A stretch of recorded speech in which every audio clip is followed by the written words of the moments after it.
تو اس کا مطلب ہے کہ وہ اتنا خوبصورت ہے کہ وہ اس کو چاند سے تشبیہ دی جائے، یعنی کہ حقیقی طور پر بھی مجازی طور پر بھی اس میں تشبیہ کا تعلق موجود ہوگا تو اسے استعارہ کہیں گے۔ اور اگر لفظ کے حقیقی اور مجازی معنی میں تشبیہ کے علاوہ کوئی اور تعلق پایا جائے تو اسے مجاز مرسل کہیں گے، یعنی کہ اگر تشبیہ موجود ہے تو اسے ہم کہیں گے تشبیہ موجود ہے تو اسے ہم کہیں گے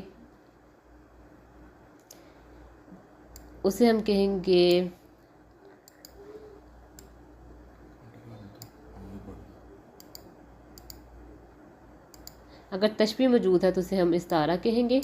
اور اگر تشبیہ موجود نہیں، تشبیہ اس میں موجود ہے تو استعارہ کہیں گے، اور اگر اس میں تشبیہ موجود نہیں ہے تو اسے ہم مجاز مرسل کہیں گے۔ سمجھ آئیے بچے؟ جیسے کہ اب میں آپ کو استعارہ کے اعتبار سے بتاتی ہوں کہ قرآن میں بھی ہے جن لوگوں کو تورات کا حامل بنایا گیا، یعنی کہ جن کو تورات دی گئی ہے لیکن انہوں نے اس کی ذمہ داری نہیں اٹھائی، کہ جو تورات کی ذمہ داری اٹھانی تھی وہ لوگوں نے اس کا بار اور بوجھ نہیں اٹھایا، تو قرآن کہتے ہیں کہ ان کی مثال اس گدھے کی ہے جس پہ صرف کتابیں لا دی گئی ہیں، یعنی کہ وہ یہود اس تورات سے کوئی فائدہ نہیں اٹھا رہے، اس لیے کہ وہ اس کتاب سے نفع حاصل نہیں کر رہے۔ تو یہاں پر جو ہے وہ یہود کو جو ہے وہ کس سے تشبیہ دی گئی ہے؟ گدھے سے، کیونکہ گدھے کے اوپر کتابیں لاد دی جائیں تو اس سے بھی کوئی فائدہ نہیں ہوتا، اس کو یہ نہیں پتا کہ اس کے اوپر کیا لاد دیا گیا ہے، اس کا کام ہے صرف اٹھانا۔ اس طرح یہود بھی جو ہے وہ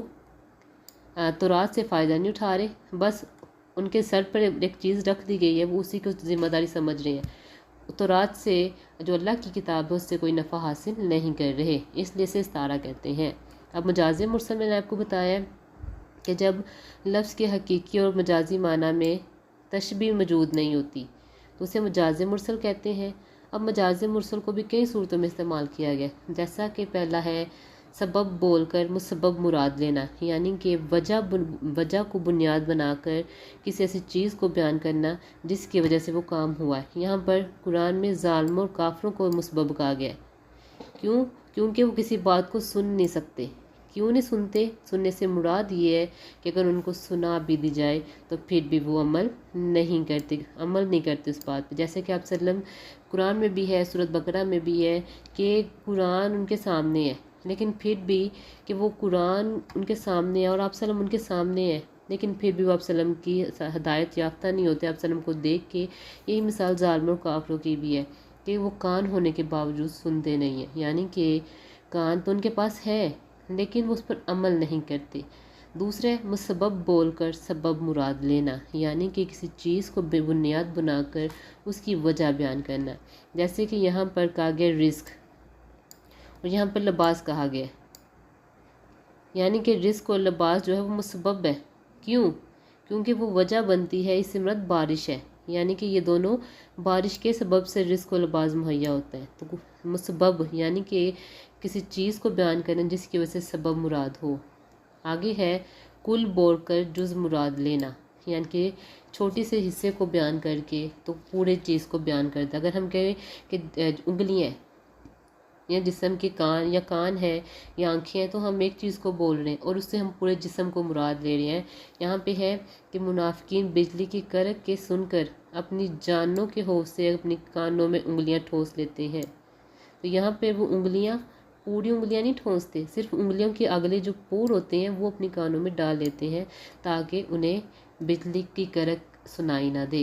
پوری انگلیاں تو وہ کانوں میں ٹھونس ہی نہیں سکتے، تو اس لیے یہاں پر کل بول کر جز مراد لیا گیا ہے۔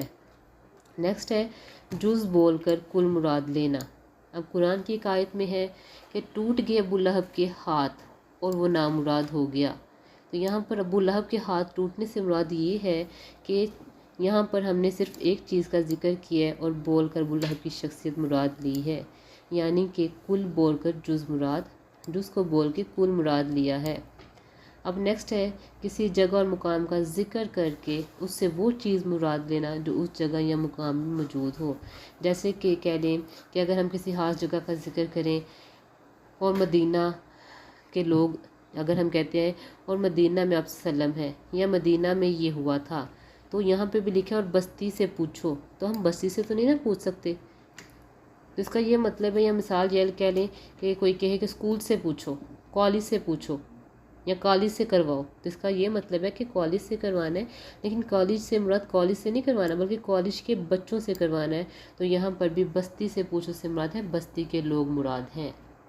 یعنی کہ کسی چیز کا ذکر کر کے اس جگہ کے رہنے والے لوگوں کو ذکر کرنا، مراد لینا ہے۔ اس کے علاوہ جو چیز مستقبل میں بننے والی ہو اسے زمانہ حال میں اس نام سے پکارنا، جیسے کہ آج جو لوگ کرتے ہیں کہ پی ایچ ڈی کرتے ہیں تو ان کو ہم ڈاکٹر کہتے ہیں، یا اس کے علاوہ جو لوگ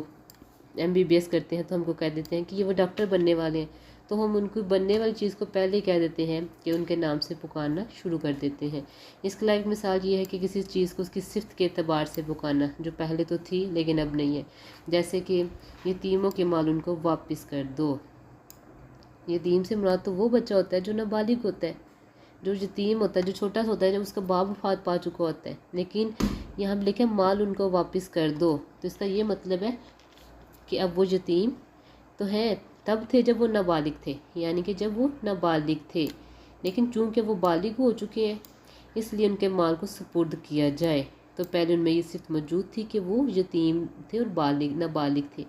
لیکن اب چونکہ وہ بالغ ہو چکے ہیں تو حالانہ ان پر بلوغت آ چکی ہے، بلوغت سے پہلے وہ یتیم تھے، اب ان پر اس چیز کا اطلاق نہیں ہوتا۔